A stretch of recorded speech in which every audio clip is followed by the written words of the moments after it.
Hello dears, അപ്പൊ നിങ്ങൾ +1 VHSC എടുത്തിട്ടുള്ള ഒരു സ്റ്റുഡന്റ് ആണെങ്കിൽ നിങ്ങൾക്കുള്ളതാണ് ഈ ഒരു വീഡിയോ.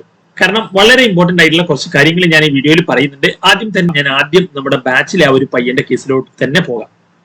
ഇവനെ VHSC സ്ട്രീം എടുത്ത ഒരു സ്റ്റുഡന്റ് ആയിരുന്നു.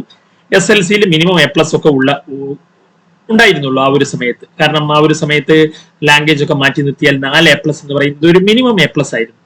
എന്നിട്ട് ഈ പയ്യനെ അതുകൊണ്ട് VHSCയിലാണ് പിന്നീട് അവൻ എടുത്തത്. അങ്ങനെ അവൻ VHSC എടുത്തു. അതിൽ തന്നെ ആ സമയത്ത് അവന് നീറ്റ് റിലേറ്റഡ് ആയിട്ട് പഠിക്കണം എന്നുള്ള ആഗ്രഹങ്ങളൊക്കെ ആയിരുന്നു. അതുകൊണ്ട് തന്നെ അവൻ ഫിസിക്സ്, കെമിസ്ട്രി, ബയോളജിയാണ് സെലക്ട് ചെയ്തത്. പക്ഷേ പിന്നീട് അവനെ ആ ഒരു സമയത്ത് അവന്റെ മനസ്സിൽ ഒരു ചിന്ത വരികയാണ്, ഇനിയിപ്പം എഞ്ചിനീയറിംഗ് റിലേറ്റഡ് ആയിട്ടുള്ള സ്ട്രീമിലോട്ട് പോകേണ്ടി വന്നാലോ എന്നുള്ള ചിന്തയിൽ, അല്ലെങ്കിൽ ഭാവിയിൽ ഇപ്പൊ എക്കണോമിക്സോ അല്ലെങ്കിൽ മറ്റു കോഴ്സുകൾ മാത്സുമായി ബന്ധപ്പെട്ട സ്റ്റാറ്റിസ്റ്റിക്സോ അങ്ങനെയൊക്കെ പഠിക്കാൻ ആഗ്രഹിക്കുന്നവരാണെങ്കിൽ പല കോഴ്സുകളുണ്ട്. മാത്സ് എടുത്തവർക്ക് വീണ്ടും ഒരുപാട് അവസരങ്ങൾ കൂടും.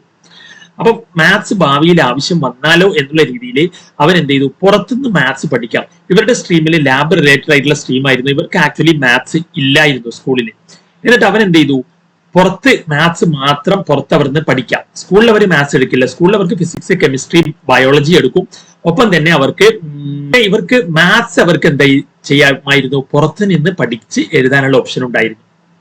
അപ്പം ഇൻ കേസ് ഇപ്പൊ എഞ്ചിനീയറിംഗിന് ഇപ്പം അങ്ങനെ എന്ത് സംഭവിച്ചു, അവന് +2 കഴിഞ്ഞപ്പോൾ ഇപ്പൊ ഞാൻ അവനെ കോൺടാക്ട് ചെയ്തപ്പോൾ പറയുന്നത് BSc computer science, BSc BTech computer സയൻസിനാണ് അവൻ പോകാൻ ആഗ്രഹിക്കുന്നത് എന്നാണ്. അപ്പൊ മാത്സ് ഉണ്ടെങ്കിലേ അത് പറ്റുള്ളൂ. അപ്പൊ ഇങ്ങനെ +2 കഴിയുമ്പോൾ ചിലപ്പോൾ ഓപ്ഷനുകളെ, അതുപോലെ ഞാൻ പറഞ്ഞു നേരത്തെ യൂട്യൂബിൽ ഞാനൊരു കമന്റ് കണ്ടു, ഒരു പയ്യൻ അവനെ +2 കഴിഞ്ഞപ്പോൾ ആദ്യം നീറ്റ് എന്ന് ആഗ്രഹിച്ച് അവന് ബയോളജി സ്ട്രീമാണ് എടുത്തത്. പക്ഷെ മാത്സ് ഒട്ട് പഠിച്ചതുമില്ല. പിന്നെ അവന് +2 കഴിഞ്ഞപ്പോൾ അവന് നീറ്റ് വേണ്ട എന്ന് തോന്നി, മാത്സ് റിലേറ്റഡ് എഞ്ചിനീയറിംഗ് സ്ട്രീമിലോട്ട് പോകാമെന്ന് തോന്നിയപ്പോൾ മാത്സ് പഠിച്ചിട്ടില്ല. അപ്പൊ അങ്ങനെ വരുമ്പോൾ നിങ്ങൾക്ക് ബുദ്ധിമുട്ടാകും.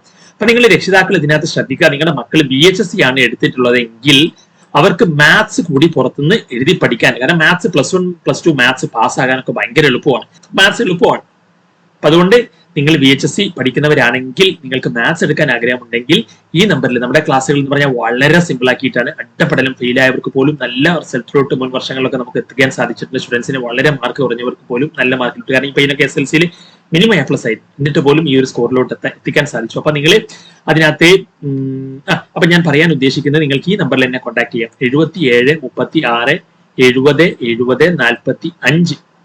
അപ്പൊ മാത്സ് മാത്രമായിട്ട് നിങ്ങൾക്ക് എടുക്കാനുള്ള അവസരമുണ്ട്. അപ്പൊ എന്തായാലും മറക്കണ്ട, ഈ നമ്പറിൽ കോൺടാക്ട് ചെയ്യാൻ. അപ്പൊ നിങ്ങളുടെ ഫ്രണ്ട്സുകളിലോട്ട് മാത്സ് എടുത്തിട്ടില്ല, ഇനി മാത്സ് എടുക്കാൻ ആഗ്രഹമുണ്ട്, നിങ്ങളുടെ VHSC സ്റ്റുഡൻസിലോട്ട്, നിങ്ങളുടെ ഫ്രണ്ട്സുകളിലോട്ടൊക്കെ നിങ്ങൾ ഷെയർ ചെയ്യുക. That's all. Thanks for watching.